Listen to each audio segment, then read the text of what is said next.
Hola a todos, bienvenidos a una segunda edición de este nuevo proyecto visual mío. Yo había pensado esperar hasta el domingo para grabar y difundir el segundo video, pero ha surgido un asunto que a mi juicio merece ser tratado recién sacado del horno. Me refiero a la muerte del general iraní Qasem Soleimani. Para quienes no se han enterado, ayer en Bagdad, la capital de Irak, no de Irán, de Irak, un dron estadounidense bombardeó un vehículo en el que este señor Soleimani se estaba desplazando y lo mató. Qasem Soleimani era el comandante de las fuerzas Quds, una especie de tropa de élite iraní con misiones internacionales. Expertos en Irán lo consideraban la segunda persona más poderosa en ese país después del líder supremo de la revolución islámica. Estados Unidos lo acusó de estar detrás de el reciente ataque a su embajada en Irak y de planificar más violencia contra estadounidenses en el Medio Oriente. Irán no tardó en reaccionar y de hecho amenazó a Estados Unidos con una guerra. Así que estamos hablando de un hecho que muy probablemente tendrá repercusiones mundiales. Y hoy vamos a hablar de esas repercusiones para Venezuela y para el resto del mundo. Naturalmente voy a comenzar con Venezuela. Yo creo que cualquier complicación severa de la situación en el Medio Oriente necesariamente va a reducir la atención de Washington hacia temas que nunca encabezaron su lista de prioridades, incluyendo a Venezuela. Tengamos en cuenta que Donald Trump está yendo por su reelección, que es un presidente que ha prometido desde el principio poner fin a lo que él llama las guerras eternas de Estados Unidos, que está encarando un juicio político en el Congreso y que, bueno, tengamos en cuenta todo esto y añadamos que Estados Unidos pudiera meterse en un conflicto directo con un país de 82 millones de habitantes, con abundantes recursos naturales, con unas fuerzas armadas más que decentes y con tecnología que pudiera desarrollar un arma nuclear. Todavía no lo ha hecho, pero pudiera llegar a hacerlo. Así que, teniendo en cuenta todo esto, cuesta imaginar a Estados Unidos involucrándose en un conflicto de ese tamaño y al mismo tiempo radicalizando sus acciones hacia su política hacia Venezuela. Hay quienes dicen, no, vale, no, al revés, chamo. Eh, Estados Unidos, más bien considerando los vínculos entre la teocracia iraní y, y el régimen chavista, más bien va a redoblar su atención hacia Venezuela. Y para ello apuntan a la supuesta presencia, nunca verificada públicamente por cierto, de fuerzas militares iraníes y de Hezbollah, la milicia libanesa considerada una organización terrorista por varios estados occidentales, en Venezuela. Pero asumiendo que esa presencia sea real, no pareciera que Estados Unidos se sintiera particularmente amenazado por ella, considerando lo poco que el tema es discutido en Washington. Y de hecho, la última alusión que se hizo al respecto la hizo Elliot Abrams, el enviado especial de Estados Unidos para Venezuela, cuando en una entrevista dijo que ciertamente Irán tiene una presencia en Venezuela y Hezbollah tiene una presencia en Venezuela, pero que esa presencia no puede ayudar significativamente al régimen de Maduro y además en el caso de Hezbollah esa presencia no se está dedicando a actividades terroristas, sino simplemente a captar financiamiento. Es cierto que en el año 2010, es decir, hace ya 10 años, el diario The Guardian reportó un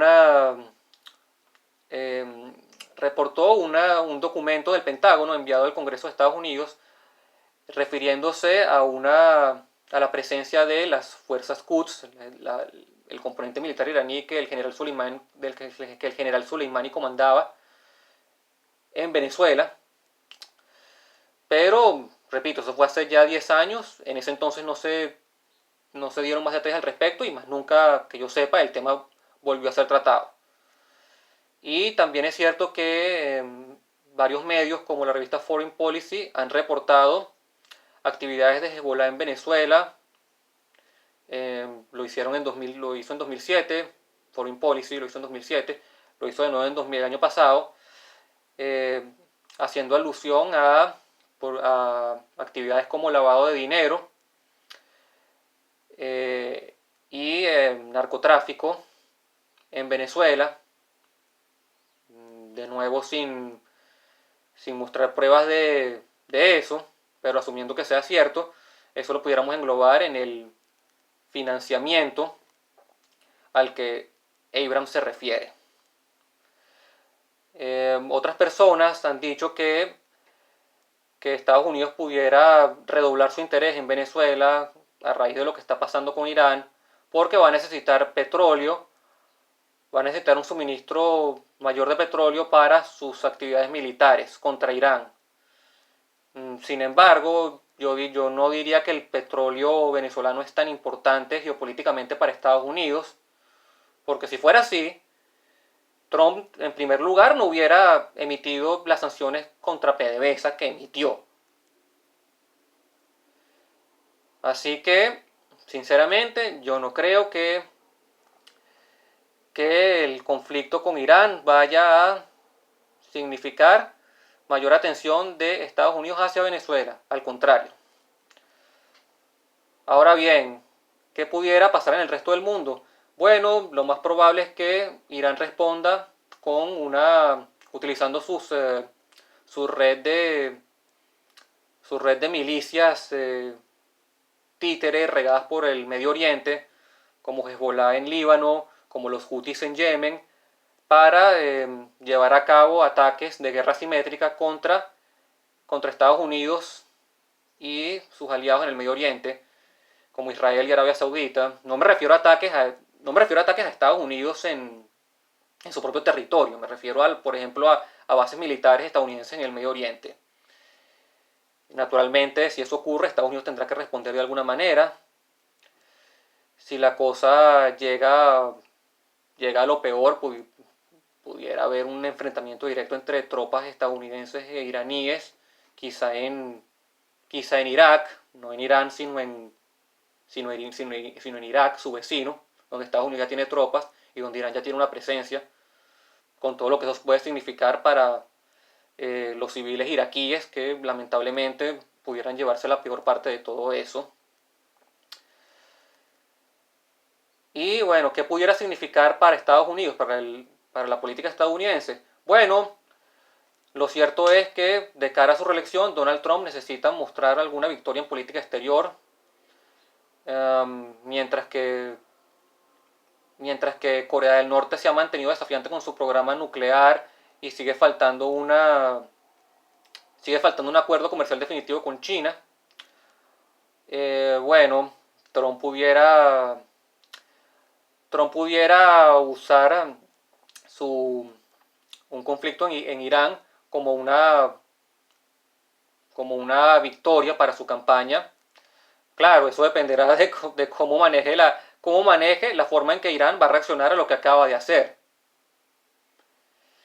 Y por último, cabe decir que esto que está pasando, sobre todo si se traduce en un conflicto en el largo plazo, va a aumentar los precios del petróleo. De hecho, ya anoche los precios del petróleo subieron 4%, pero con una PDVSA